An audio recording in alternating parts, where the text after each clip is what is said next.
Hello दोस्तों, नमस्कार। आज 12 जनवरी 2026 दिन सोमवार। आइए जान लेते हैं बिहार की 25 बड़ी खबरों को।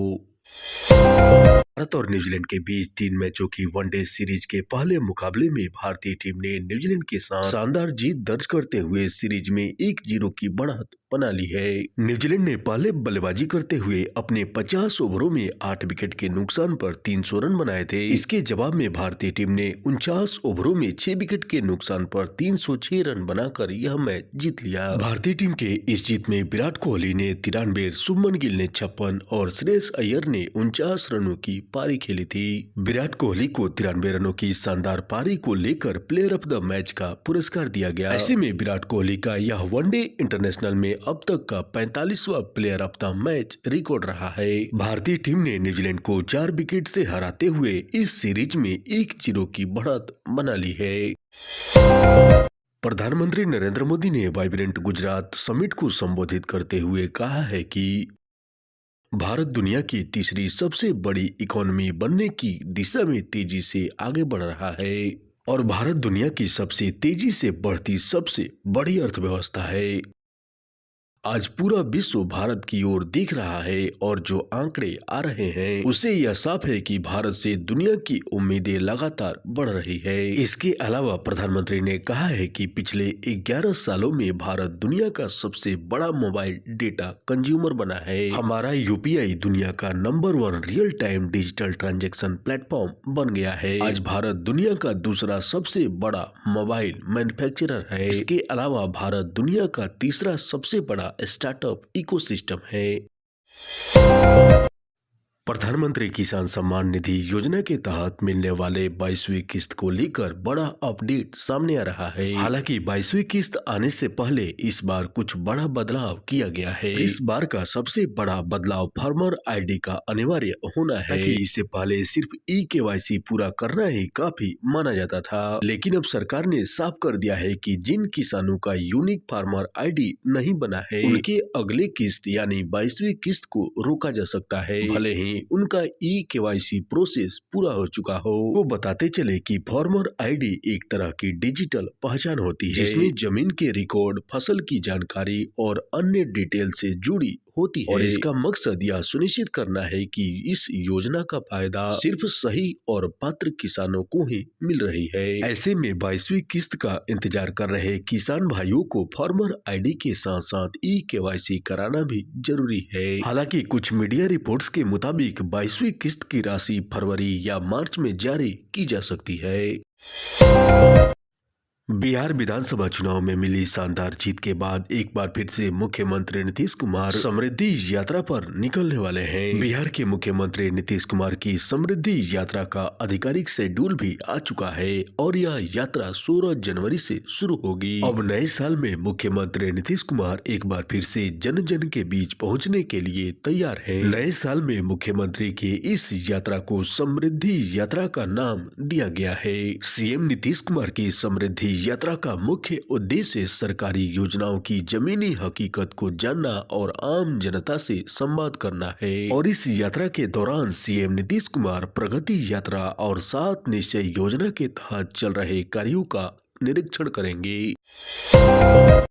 राज्य में एक बार फिर से ठंड और शीतलहर का प्रकोप बढ़ रहा है। बढ़ते ठंड और घने कोहरे को देखते हुए राजधानी पटना में पहली से 5वीं तक के सभी सरकारी और निजी स्कूलों को 13 जनवरी तक बंद रखने का आदेश दिया गया है। हालांकि मौसम विभाग ने भी आने वाले कुछ दिनों तक ठंड से कोई राहत की उम्मीद नहीं जताई है और मौसम विभाग के अनुसार राजधानी पटना समेत बिहार के कई जिलों में ठंड और कोहरे का असर ऐसे ही बना रहेगा। राज्य में न्यूनतम तापमान में और अधिक गिरावट होने के साथ साथ ठंडी हवाएं चलने की संभावना है जिससे लोगों के हालात और मुश्किल हो सकते हैं। दूसरी तरफ ठंड का प्रभाव यातायात के साधनों पर भी पड़ रहा है। घने कोहरे और ठंड के कारण ट्रेनें लेट चल रही हैं जिससे यात्रियों को परेशानी हो रही है।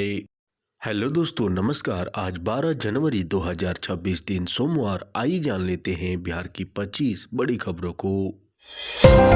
भारत और न्यूजीलैंड के बीच 3 मैचों की वनडे सीरीज के पहले मुकाबले में भारतीय टीम ने न्यूजीलैंड के साथ शानदार जीत दर्ज करते हुए सीरीज में 1-0 की बढ़त बना ली है। न्यूजीलैंड ने पहले बल्लेबाजी करते हुए अपने 50 ओवरों में 8 विकेट के नुकसान पर 300 रन बनाए थे। इसके जवाब में भारतीय टीम ने 49 ओवरों में 6 विकेट के नुकसान पर 306 रन बनाकर यह मैच जीत लिया। भारतीय टीम के इस जीत में विराट कोहली ने 93, शुभमन गिल ने 56 और श्रेयस अय्यर ने 49 रनों की पारी खेली थी। विराट कोहली को 93 रनों की शानदार पारी को लेकर प्लेयर ऑफ द मैच का पुरस्कार दिया गया। ऐसे में विराट कोहली का यह वनडे इंटरनेशनल में अब तक का 45वां player of the match record रहा है। भारतीय टीम ने न्यूजीलैंड को 4 विकेट से हराते हुए इस सीरीज में 1-0 की बढ़त बना ली है। प्रधानमंत्री नरेंद्र मोदी ने वाइब्रेंट गुजरात समिट को संबोधित करते हुए कहा है कि भारत दुनिया की तीसरी सबसे बड़ी इकोनॉमी बनने की दिशा में तेजी से आगे बढ़ रहा है और भारत दुनिया की सबसे तेजी से बढ़ती सबसे बड़ी अर्थव्यवस्था है।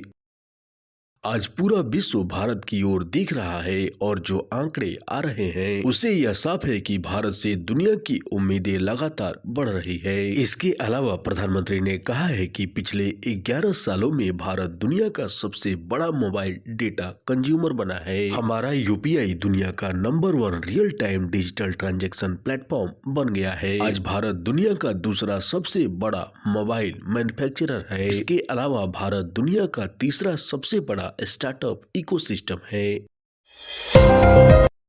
प्रधानमंत्री किसान सम्मान निधि योजना के तहत मिलने वाले 22वीं किस्त को लेकर बड़ा अपडेट सामने आ रहा है। हालांकि 22वीं किस्त आने से पहले इस बार कुछ बड़ा बदलाव किया गया है। इस बार का सबसे बड़ा बदलाव फार्मर आईडी का अनिवार्य होना है। इससे पहले सिर्फ ई-केवाईसी पूरा करना ही काफी माना जाता था, लेकिन अब सरकार ने साफ कर दिया है कि जिन किसानों का यूनिक फार्मर आईडी नहीं बना है उनके अगले किस्त यानी 22वीं किस्त को रोका जा सकता है, भले ही उनका ई-केवाईसी प्रोसेस पूरा हो चुका हो। वो बताते चले कि फार्मर आईडी एक तरह की डिजिटल पहचान होती है जिसमें जमीन के रिकॉर्ड, फसल की जानकारी और अन्य डिटेल से जुड़ी होती है और इसका मकसद यह सुनिश्चित करना है कि इस योजना का फायदा सिर्फ सही और पात्र किसानों को ही मिल रही है। ऐसे में 22वीं किस्त का इंतजार कर रहे किसान भाइयों को फार्मर आईडी के साथ साथ ई-केवाईसी कराना भी जरूरी है। हालांकि कुछ मीडिया रिपोर्ट्स के मुताबिक 22वीं किस्त की राशि फरवरी या मार्च में जारी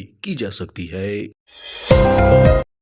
बिहार विधानसभा चुनाव में मिली शानदार जीत के बाद एक बार फिर से मुख्यमंत्री नीतीश कुमार समृद्धि यात्रा पर निकलने वाले हैं। बिहार के मुख्यमंत्री नीतीश कुमार की समृद्धि यात्रा का आधिकारिक शेड्यूल भी आ चुका है और यह यात्रा 16 जनवरी से शुरू होगी। अब नए साल में मुख्यमंत्री नीतीश कुमार एक बार फिर से जन जन के बीच पहुँचने के लिए तैयार है। नए साल में मुख्यमंत्री की इस यात्रा को समृद्धि यात्रा का नाम दिया गया है। सीएम नीतीश कुमार की समृद्धि यात्रा का मुख्य उद्देश्य सरकारी योजनाओं की जमीनी हकीकत को जानना और आम जनता से संवाद करना है और इस यात्रा के दौरान सीएम नीतीश कुमार प्रगति यात्रा और 7 निश्चय योजना के तहत चल रहे कार्यों का निरीक्षण करेंगे। राज्य में एक बार फिर से ठंड और शीतलहर का प्रकोप बढ़ रहा है। बढ़ते ठंड और घने कोहरे को देखते हुए राजधानी पटना में पहली से 5वीं तक के सभी सरकारी और निजी स्कूलों को 13 जनवरी तक बंद रखने का आदेश दिया गया है। हालांकि मौसम विभाग ने भी आने वाले कुछ दिनों तक ठंड से कोई राहत की उम्मीद नहीं जताई है और मौसम विभाग के अनुसार राजधानी पटना समेत बिहार के कई जिलों में ठंड और कोहरे का असर ऐसे ही बना रहेगा। राज्य में न्यूनतम तापमान में और अधिक गिरावट होने के साथ साथ ठंडी हवाएं चलने की संभावना है जिससे लोगों के हालात और मुश्किल हो सकते हैं। दूसरी तरफ ठंड का प्रभाव यातायात के साधनों पर भी पड़ रहा है। घने कोहरे और ठंड के कारण ट्रेनें लेट चल रही हैं जिससे यात्रियों को परेशानी हो रही है।